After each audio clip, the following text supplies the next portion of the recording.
So as you guys can see ये hair मेरा 2 days पार हो चुके हैं और अभी भी कर्ल्स अच्छे से इंटैक्ट और मेंटेन्ड है। Hey guys, welcome back to my channel.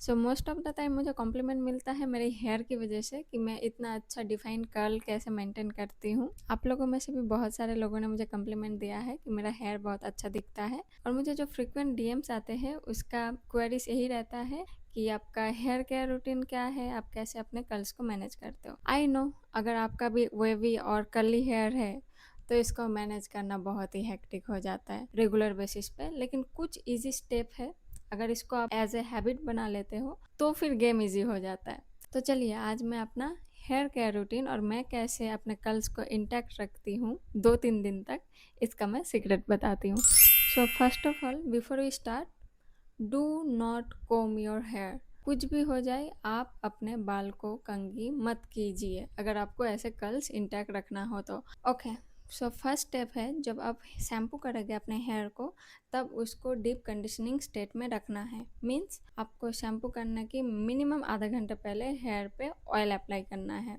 और अगर आपके स्कैल्प पे डैंड्रफ है तो फिर आप ऑयल एकदम स्किप कीजिए, क्योंकि ऑयल, हमारा ये दिमाग में रहता है कि डैंड्रफ तो ड्राई है तो तेल लगाने से क्या डैंड्रफ गायब हो जाता है, बट ऐसा नहीं, वो दिखते नहीं, ऐसा होता है टेम्पोररी के लिए गायब हो जाता है, लेकिन जितना आप डैंड्रफ पे ऑयल देंगे आपका डैंड्रफ उतना बढ़ेगा। ये मैं अपने डरमेट से जानी हूँ। सर्दियों में मुझे भी बहुत डैंड्रफ होता है तो मैं उस टाइम पे हेयर ऑयल एकदम स्किप करती हूँ। सो आप भी अगर अपना स्कैल्प हेल्थ ठीक करना चाहते हैं तो फिर डैंड्रफ पे ऑयलिंग एकदम नो।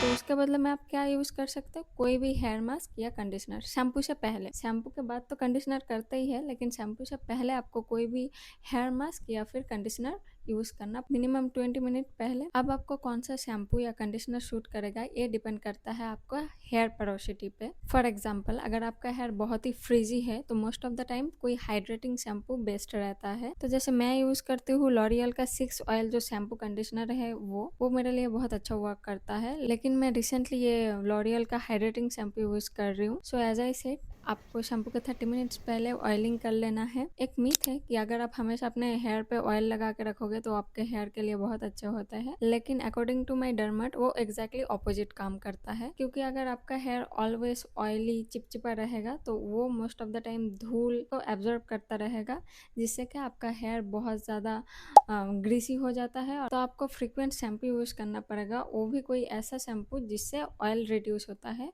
और जो इन फ्यूचर कंटिन्यूस यूज़ के बाद इन फ्यूचर आपका डैंड्रफ का इशू हो सकता है। आप ओवरनाइट ऑयल अप्लाई करके रख सकते हैं, लेकिन आप अगर प्रोन टू एक्ने हैं तो फिर इस चीज़ को अवॉइड कीजिएगा, क्योंकि उससे आपका एक्ने बनने का चांसेस ज़्यादा रह जाता है। Okay, so now come to the point. Shampoo आपको सिर्फ स्कैल्प पे करना है, लेंथ पे नहीं, क्योंकि ऑलरेडी लेंथ बहुत ही डिहाइड्रेटेड रहता है, स्पेशली कर्ली हेयर्स में लेंथ पे शैम्पू करना अवॉइड करना है। फिर शैम्पू करने के बाद मस्ट आपको कंडीशनर अप्लाई करना है, मिनिमम 5 मिनट के लिए रखना है हेयर पे, फिर आप रिंस ऑफ कर सकते हैं। फिर मैं जो करती हूँ, मैं जस्ट अपने हेयर पे एक सीरम अप्लाई करती हूँ, फिर हेयर को कॉम्ब करती हूँ और दैट्स। बट अगर मुझे कहीं ओकेशन में जाना है या फिर कोई स्पेशल डेज है या फिर मुझे कुछ एक्स्ट्रा केयर देना है तो फिर मैं डिफाइन करती हूँ अपने कर्ल्स को यूजिंग सम लिविंग कंडीशनर। ये कंडीशनर ऐसा है कि आपको इसको रिंस ऑफ करने की जरूरत नहीं है, आपके हेयर पे रख देते हैं तो ये फिर ऐसे ड्राई ऑफ हो जाता है। लिविंग कंडीशनर अप्लाई करने के बाद आपको आपका हेयर को बहुत स्क्वीज करना रहता है, जिससे आपका एक्सेस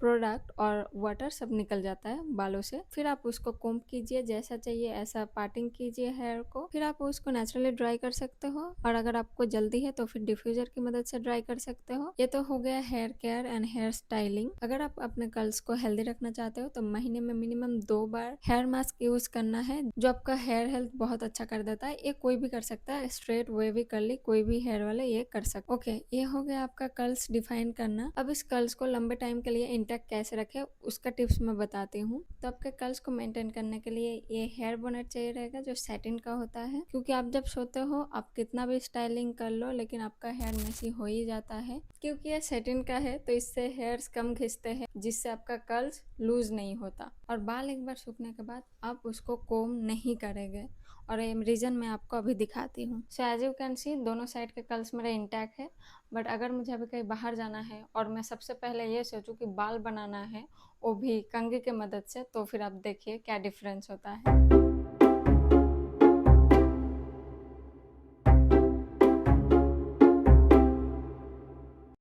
सो होपफुली आप डिफरेंस समझ पा रहे हैं कि आपको कोम क्यों नहीं करना। मैंने कोम किया क्योंकि कल मेरा वर्स्ट डे है, दैट्स वाई। और मेरा कर्ल्स फिर भी इंटैक्ट है क्योंकि मैं लंबे टाइम से अपना हेयर स्ट्रेट नहीं कराई, तो मेरे हेयर का एक मेमोरी है, इसीलिए इजीली कर्ल्स ब्रेक नहीं होते। बट अगर आप बिगिनर है तो आपको ड्राई कोम्बिंग कभी नहीं करना। So points to be noted, curls को कभी कोम नहीं करना, कर्ल्स को बहुत हाइड्रेशन चाहिए रहता है, लिव इन कंडीशनर यूज़ करना है, कंडीशनर भर भर के यूज़ करना है, ऑयलिंग करना है, और रूखे सूखे बालों पे कभी शैम्पू नहीं करना। ऑलवेज हाइड्रेटिंग शैम्पू का यूज़ करना है। और डैंड्रफ वाले हेयर पे कभी ऑयलिंग नहीं करना, उस टाइम पे आप हेयर मास्क यूज़ कर सकते हैं या फिर conditioner. So okay, that was it for today. Hopefully आपके जो क्वेरीज है वो मैं आंसर कर पाई हूँ। और अगर आपको दूसरा कोई क्वेश्चन हो तो आप ज़रूर पूछिए, क्योंकि मैंने भी अपने हेयर्स पे बहुत सारे एक्सपेरिमेंट किया है और मेरे कर्ल्स के लिए क्या बेस्ट है वो मैंने ढूंढ लिया है। तो आपको अगर कोई कन्फ्यूजन है या फिर दूसरे कोई क्वेरीज है, आप कमेंट्स में ज़रूर बताइए, मैं ज़रूर आंसर करूँगी। सो चलो, see you in the next video. Till then, bye bye.